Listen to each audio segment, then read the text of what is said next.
હું થઈ ગયો ખબર છે તમને? આજ તો ઉઠીને તૈયા જો મેં એક ખાવાનું બનાવ્યું, પછી કચરા પોતા કર્યા, ગાભા ધોયા, હંજવારી કાઢી અને એના પછી ખાઈને મેં મારા હાહુને કીધું કે તમે છે ને ઉઠીને કાંઈ વટકલું કર્યું નથી, તમે ઠામડા ધોઈ નાખો. અને પછી ઠામડા તો ધોયા, પણ ઠામડા ધોતા વેત પાડોશીને ઘરે ગયા જઈને કે અમાર વહુ તો કાંઈ કામ કરતા નથી, મેં ઠામડા ધોયા ને પોતા ફોન જોયો. હવે આયાને કેમ પૂંગું? હું છે ને તમને લખીને દઉં, કૂતરાની પૂંછડી કોઈ દી સીધી ન થાય ને હાહુ કોઈ દી વહુની ન થાય. કાંઈ કદર છે જ નહીં કોઈની. ગમે એટલા અંતર મંતર જંતર કરી નાખો, તમારી કોઈ દી કદર થવાની નથી. હાહુ પાસે વહુની કોઈ દી કદર જ નહીં થાય. સવારમાં ઉઠીને કામ કર્યું પણ હાહુને કદર જ નહીં. બોલો તોય પાડોશી આમ જઈને કિયાયા કે અમાર વહુ તો ફોન જોવે છે રા, મેં ઠામડા ધોયા ને પોતે ફોન જોયો, કાંઈ કામ કરતા નથી. એના પેલા શું કામવારી કરવા આવી હતી, ખાવાનું બનાવીને કચરા પોતા કર્યા ને ગાભા ધોયા ને. હજી તો 7 જગ્યાએ ત્યાં કહેવાનું રહી ગયું હશે કોણ ફૂંગ્યા ને. હે જાડી શું છે?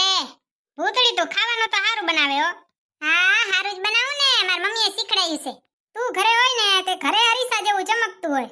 હા ચમકતું જાય ને એ મારી મમ્મીએ શીખડાયું છે. લ્યો આ તો જીભડો આગતે તાર મમ્મીએ જ શીખડાયો છે. કા જીભડો બહુ સારો હાલે તારો. અને તો કે પિયરમાંથી ન શીખીને આવું કાંઈ, આ જીભડો આગતે તમારી મમ્મી પાસે શીખી છું. જોયો છે કોઈ દી તમારી મમ્મીનો જીભડો? ના જોઈ લેજો એટલે ખબર પડશે. તારા જેવું તો કોઈ તૈયાર નહીં લે ને.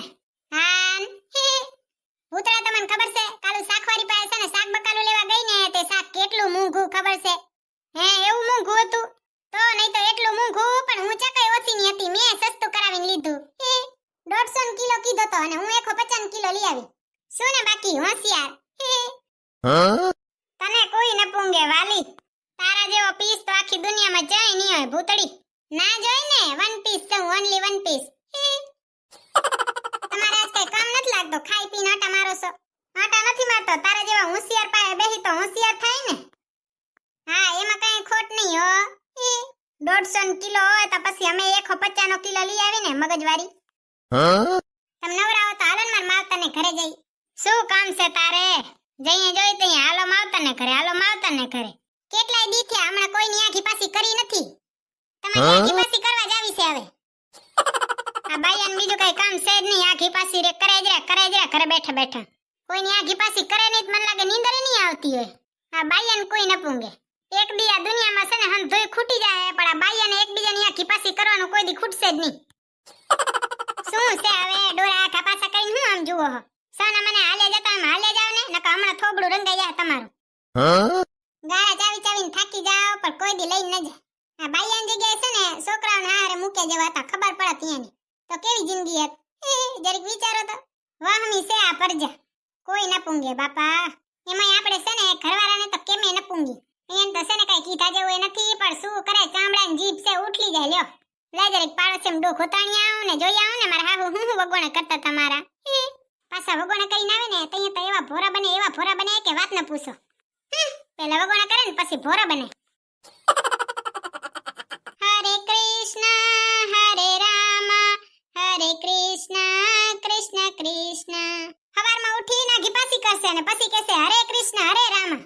આ ભાવમાં તો નહીં ભેગું થાય હો મમ્મીજી. આપણે કોણ ઉપાડી કરે, આપણે તો આપણું કામ કરવાનું. મેં તો ચલી બજાર મેં. હે ભૂતડી મૂંગા મોઢે ચા હાલી જાય છે રે, બોલાવતી એ નહીં. આજે ચા ભાટકવા જાય છે રે. આઘી પાછી કરવા જાઉં છું મમ્મીજી. મમ્મીજી અમે છે ને બાયાને સત્સંગ રાખ્યો છે ને, તમે સત્સંગ કરવા જાય છે. જેમાં તમારે હાહુ નથી આવવાનો, ખાલી અમાર નનકી ઉંમરની હોય ને વહુ અહીંયાને જવાનું છે. એટલે મમ્મીજી તમે ઘરે બેહો ને હું સત્સંગમાં જાતી હોઉં. સત્સંગના નામે રહી આખી પાસીઓ કરશે હંધી. હાહુ આવે નહીં તે પછી અહીંયાની આખી પાસી કરવા થાય ને. વાંદરી પાકી તો જો. હાહુ વહુની આખી પાસી કરે ને વહુ હાહુની આખી પાસી કરે. કૂતરાની પોસડી કોઈ દી સીધી ન થાય ને હાહુ કોઈ દી વહુની ન થાય. પણ યાદ આવ્યું નથી ત્યાં સુધી છે ને હું નીકળી જાઉં ને મારા હાહુ મને બીજા 2 કલાક ખોટી કરશે. આમ છે તેમ છે હું છે ને લેપરાઈ જ કરે. ઓ ભૂતડી કોને ઘરે સત્સંગ રાખ્યો છે? જલપાબેન ને ઘરે. મમ્મીજી જલપા હું સત્સંગ કરે. મમ્મીજી તમે હાજે નથી જતા સત્સંગ કરવા? અમે એવો જ સત્સંગ કરશું. અરે આ આવે સત્સંગ વાળી વર્તી આવે ને એટલે આઈસ્ક્રીમ લેતી આવજે. ના હો મમ્મીજી હું નહીં લેતી આવું, પૈસા આપો લેવી હોય તો. તારા પાસે નહીં હોય 40 રૂપિયા? ના મારા પાસે તો 20 રૂપિયા છે મારી આઈસ્ક્રીમ ના. તમારે ખાવી હોય તો બીજે 40 રૂપિયા દો. શેડારી હું બારે જાઉં તો કેટલું મંગાવે, દાબેલી ને સમોસા ને પાણીપુરી ને હું મંગાવું તો કે પૈસા આપો. તિજોરી ની ચાવી તમારી પાસે હોય તો પૈસા તમારી પાસે જ માંગુ માંગુ મમ્મીજી? જાને હવે એવા તો પોતે કેટલાય હાચવીને બેઠી હશે. ભલે મમ્મીજી, જય શ્રી કૃષ્ણ. હવે ભજન કરો. હરે કૃષ્ણ કૃષ્ણ કૃષ્ણ હરે હરે. હું તો નકાઈ કરી હાલી જાન સાની માની. સત્સંગના નામે ગયું છે વગોણા કરવા કોકના. કેટલી વાર સમજાવું છું, કોઈની આઘી પાછી ન કર તો એવી આઘી પાછી કરે જ રી. કોઈની આઘી પાછી કરવામાં કાંઈ રાખ્યું નથી. આખી દુનિયાને ખબર છે, પણ તોય આખી દુનિયા અંધાની આઘી પાછી કરે લ્યો. ઘોર કર્યું ગાયો બાપા. સમજાવીને થાકી પણ સમજે નહીં. આપણે શું લ્યો ને, આપણે તો ભગવાનનું નામ લઈ કા. હરે કૃષ્ણ હરે રામ કૃષ્ણ કૃષ્ણ હરે હરે. લે ને હવે હુઈ જવા દે ને. હું કરશું, હુઈ જઈ હાલો. આ જીદી નાઈએ ને તેદી નીંદર ચડે, નવાય જ નહીં એટલે નીંદર ચડે જ નહીં. નવરા બેઠા હોય કાઈ. હરે કૃષ્ણ કૃષ્ણ કૃષ્ણ હરે હરે. ઓ જલપાબેન, હજી ભૂતળીબેન પોગ્યા નથી લાગતા? ના રે ના, રેશમા ભાભી હજી નથી પૂંગ્યા. હારું લ્યો, તમે બેહોત ખરા. રેશમા ભાભી હમણાં ભૂતળીબેન પૂંગતા જશે. આજ શું છે રેશમા ભાભી, આ નવા ચશ્મા બસમાં પહેરીને આવ્યા છો? આજે કાંઈ નથી જલપાબેન, આ તડકો કેટલો હતો મેં કીધું લે ચશ્મા પહેરી લઉં. અરે બાય, તમને તો તડકો એટલો લાગે ને. એવું કાંઈ નથી જલપાબેન. ઓ બાયુ, પૂંગી આવ્યો? હા હા, આવો ભૂતળીબેન, તમારી જ વાટ જોવાય છે રી. અરે બાય, રેશમા ભાભી તમારે તો જન્મ જવાનું લાગે. આ ચશ્મા બસમાં પહેરીને આવ્યા છો, કેટલાને લઈ આવ્યા? ભૂતળીબેન હમણાં દ્વારકા ગઈ હતી ને તો ત્યાંથી લઈ આવી છું, 100 વાળા છે. અરે બાય, તો હજી સુધી પહેરીને ફરો છો રે? ભૂતળીબેન બારે નીકળી તો આંખ ઉપર કેટલો તડકો આવે. આ રેશમા ભાભીને આજકાલ હવે તડકો લાગવા મંડી ગયો લ્યો. હજી હમણાં સુધી શેરીમાં પોદરા હાટુ વટતા હતા. ભૂતળીબેન સરસ ચશ્મા છે હો, તમારે ટ્રાય કરવા હોય તો કરો, એકદમ મસ્તીનો દેખાય. હારું દેખાતો હોય ને તો તમે જો, મારે તો આ નજરે હારું જ દેખાય. હા હવે ચાલો ને બીજી વાત કરીએ. હારું લ્યો, તો તમે ચાલુ કરો ને પછી વાતો કરીએ. દ્વારકામાં કેવું હતું રેશમા ભાભી? બહુ મસ્તીનું હતું હો જલપાબેન, તમે હાલ્યા ને તો બહુ મજા આવત. દ્વારકા તો દ્વારકા કહેવાય જલપાબેન. મેં તો છે ને મારું હંધોઈ કાળિયા ઠાકર ઉપર મૂકી દીધું છે. સરસ વાત કહેવાય હો ભૂતળીબેન. હા સરસ જ કહેવાય ને. એ બાઈઓ, કાળિયા ઠાકરની વાત આવી ને તે મને એક વાત યાદ આવી ગયું, તમને કહું બહુ મસ્તીની છે. જઈએ મહાભારતનું યુદ્ધ પૂરું થયું ને ત્યાં છે ને દ્રૌપદીએ કૃષ્ણ ભગવાનને એક સવાલ પૂછ્યો હતો કે જો તમને બોલાવાથી તમે બધું બરોબર કરી શકતા હો તો તમે વેલા કેમ ના? એવું છે ને દ્રૌપદીએ કૃષ્ણ ભગવાનને પૂછ્યું કા. ત્યાં કૃષ્ણ ભગવાને શું જવાબ આપ્યો ખબર છે તમને? શું આપ્યો? ત્યાં કૃષ્ણ ભગવાને જવાબ આપ્યો કે હું મોડો નતો આવ્યો, હું તો તારા બોલાવા ઉપર જ આવ્યો હતો, પણ તે મને મોડો બોલાયો તો તે મને મોડેથી યાદ કર્યો હતો. હું તો કઈ સમજી જ નહીં ભૂતળીબેન.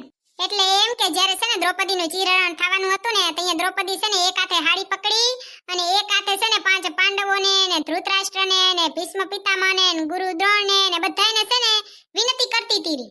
જ્યારે દ્રૌપદીને એમ થયું ને કે સભામાં બેઠેલી કોઈ વ્યક્તિ હવે મારી મદદ નહીં કરી શકે, ત્યારે દ્રૌપદીએ છે ને 2 હાથ જોડી અને કૃષ્ણ ભગવાનને યાદ કર્યા ને એટલે કૃષ્ણ ભગવાન તઈ જ પૂંગી આવ્યા. એટલે એમ કે કૃષ્ણ ભગવાન તો એના બોલાવા ઉપર જ આવી ગયા હતા, પણ દ્રૌપદીએ યાદ મોડા કર્યા હતા કૃષ્ણ ભગવાન. એટલે છે ને કઈ સંકટ આવે તો પહેલા ભગવાનને યાદ કરવાના. વાહ, સરસ વાત કરી ભૂતળીબેન. ભૂતળીબેન, આજ તો તમારા સાસુ સવારમાં આવ્યા હતા આ બાજુ. હા, ઈ તો આટા મારે જ રે જલપાબેન, કઈ કામ ના હોય તો કોકની આઘી પાછી કરવી પડે ને. તમને કેવી રીતે ખબર પડી ગઈ? મને ખબર જ હોય જલપાબેન, ઈ અને ઈ મારી આઘી પાછી કરવા આયા હશે, બીજું શું હોય કયો? ઈ તો ચાલ્યા કરે ભૂતળીબેન, એમાં કઈ ના હોય. હા, ઈ તો હાલ્યા જ કરે ને. હું તો આભાર માનું, માર પાપ ધોવાય ને.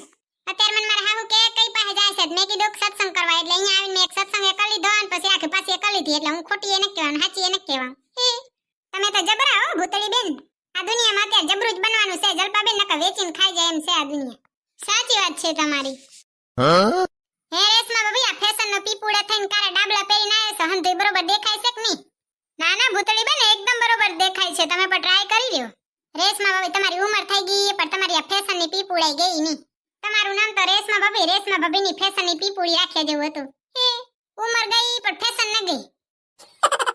ભૂતળીબેન, વાયડે તો તમે એ કરો છો, માથામાં જો તો ફૂલ નાખીને આયા. એમાં શું વાયડે જલપાબેન, આ ફૂલ તો ખરીને હમણાં ઉડી જાત, ચરમાઈ જાત. મેં વળી નાખી દીધું મારા માથામાં, કેવી મસ્તીની લાગુ ને. ભૂતળીબેન, ફૂલ મસ્ત લાગે, તમે તો ઠીક ઠાક જ છો.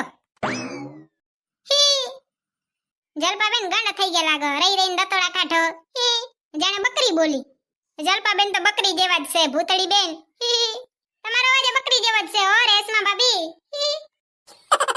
હારું હાલો રેશમા ભાભી, હવે જાસુ નહીં, અહીંયા ને અહીંયા હાથ પડી જશે આપણી.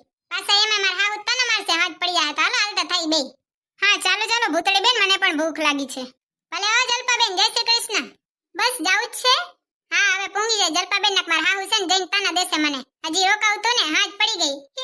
સારું લ્યો તો હવે પછી મળશું ક્યારેક. હા હવે મારા ઘરે મળશું.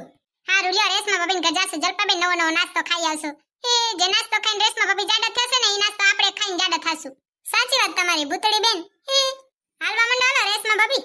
પણ તમારા જટિયાને કાંઈ રેશમા ભાભી હખણા રાખતા હો તો કે ડુંગર ઉપર ચોટલો વાર્યો છે. સરસ લાગે ભૂતળી બેન તમે વારો ડુંગર ઉપર. તમે વારો એ ઘણું છે અમાર રેશમા ભાભી અમાર નથી વારો. હવે હું ઘરે પૂંગી જાવ ને કે મારા હાહુ મને તાના મારશે હો. જય શ્રી કૃષ્ણ ભાઈને. અને હું તમે છે ને ખાતા રહ્યો પીતા રહ્યો અને મોજ માર્યો. અમારા વિડિયો જોતા રહ્યો અને ભૂતળી બેનને સપોર્ટ કરતા રહ્યો. ભૂતળી બેનને જલપા